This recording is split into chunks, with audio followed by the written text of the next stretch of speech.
Hey everyone, welcome back for week 3. To start, we need to talk about narrative. We're shifting gears to your first writing assignment. You've been doing drafting on the journal, you've been thinking about literacy narratives by reading a couple of them, and this week you're going to look at one more example that's on a TED Talk, which I will link in the announcements. And you will also read a short article about drafting that has a cuss word in it. Everybody just get over it. I'm sure you've heard it before. It is the actual title of the article. So, when we talk about narrative, we mean something that tells a story. You've probably written a personal narrative sometime in your K through 12 education, but this is not a personal narrative in the sense that you're not going to choose one big event that's changed your life in some kind of way. Instead, you're going to write a literacy narrative, which you already know if you looked at the first writing assignment as I asked you to do for the drafting process during brainstorming. So a narrative tells a story, which yours will be your literacy experience. It also follows a particular order, so it's either chronological, which makes the most sense to most people, in that you begin in the past and you work up in order to the present or the future. It could be sequential, however, which is where you have a series of events that go in the order that they occurred. Or it could be nonlinear, where it begins with a snapshot or an episode, as we call it, and then builds out into another order. Most published writers use a combination of these things. They don't write things in one particular organizational pattern, but it just depends on what their story is and what their purpose is. It's up to you how you do that. You've seen several examples so far.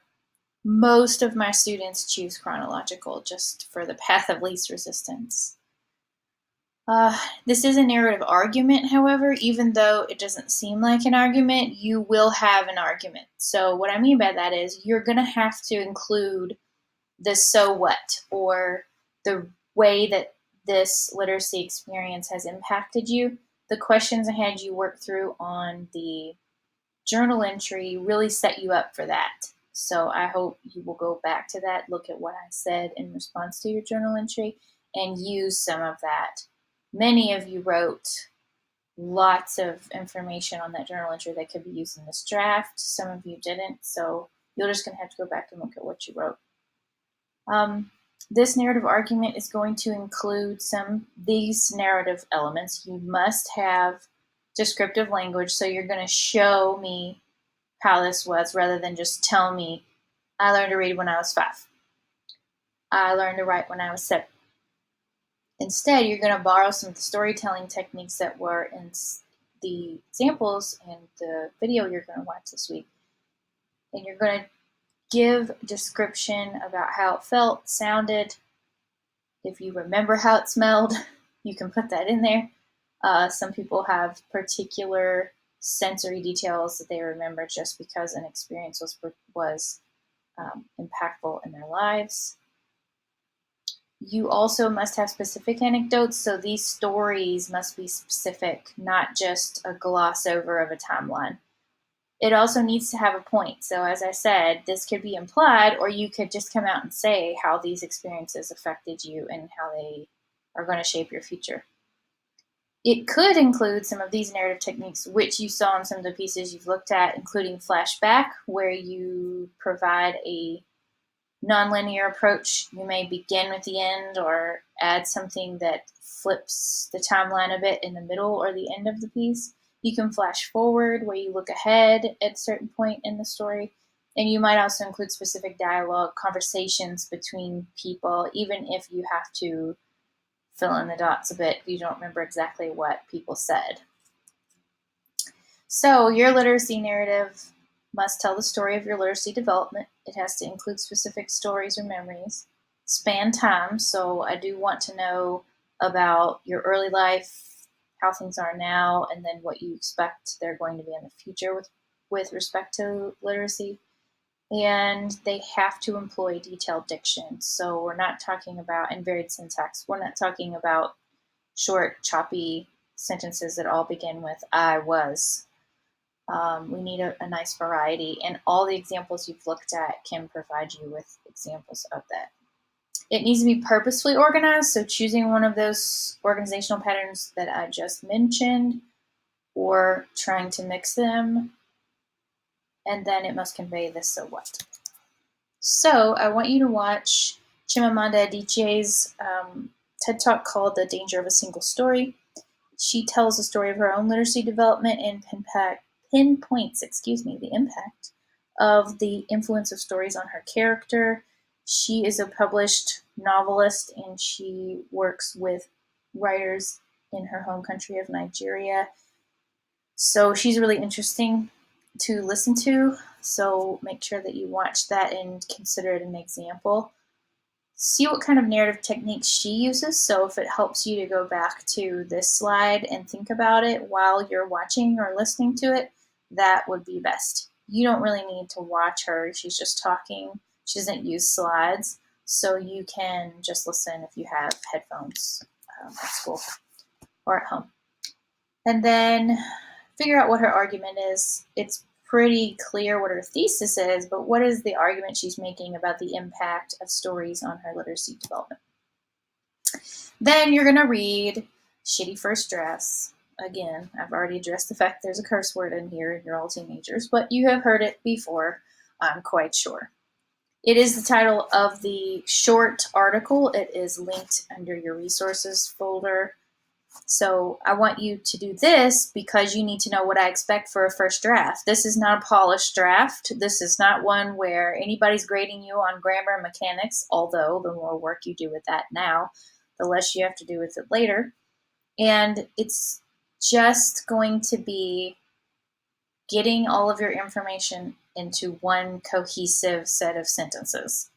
It should be separated into paragraphs, but that's about all I'm going to say. You need to get as much of this done as you can get out of your head and onto the paper without anyone else's help.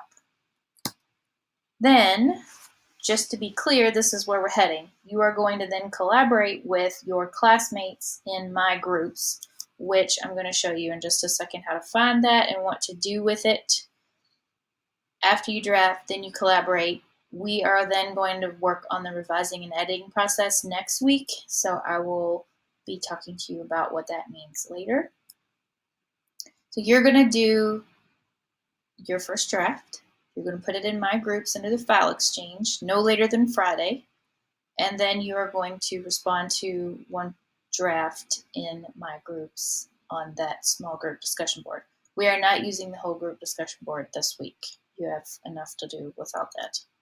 So now I'm going to stop sharing this presentation and show you how to navigate Blackboard.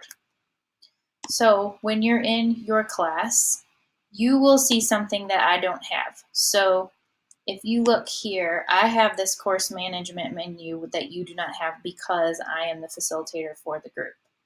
So instead, you are going to go to your groups. It will say My Groups right under here. I'm going to pull up the list of all the groups. So I have separated you into groups. There was no rhyme or reason to how I did it, I can assure you. So you will go to your group. So say you're in group number 1. That would be these 4 people. When you're in the group, you will click on File Exchange. You will add a file. So say I'm going to name it Dr. Ennis Draft. Then I'm going to browse my computer, find the file, and attach it. Hit Submit. I'm not going to do that because that would put a file into this. Once you go back to that, when you're done with that, it'll show up here as a file. Then, when it's time for you to respond, so after Friday, so Saturday, Sunday, when it's time for you to respond, you'll go back into your group, take a look at the files that your other group members put on here, which will be here, and you will go back to your group, hit group discussion board, and I'm going to have a specific instructions here about how to respond to each other. You're not going to post your draft here. Don't do that. It gets really confusing.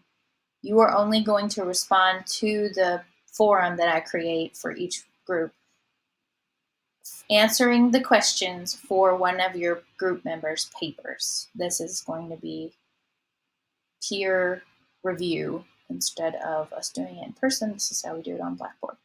You're going to do this more than once, so this will be our trial run. We'll see how it goes. It goes pretty well in every other class, so hopefully you can figure it out. You need to do that by Sunday at midnight. So you essentially have all week to work on your draft at school, but the earlier you get it done, the earlier you can go ahead and respond to somebody in your class. Some things that frequently come up. One, people don't post their drafts, so you can't respond. Well, obviously that is not your fault. That said, you all know each other. You're in the same class. Ask them to put their draft on there. If you're already gone for the week and they haven't put their draft, then email them. You have an email list here. You also have one in your group for just your group. It's right here. You can send them an email and say, hey, post your draft. I need to get some points. If you still don't have any luck after you have done those things and waited an appropriate amount of time, then you can email me and tell me what's going on. I'm putting the responsibility on you to figure it out because you're in a unique situation with dual credit. You should be able to work it out. All right, so that's all for this week, and I look forward to reading your drafts.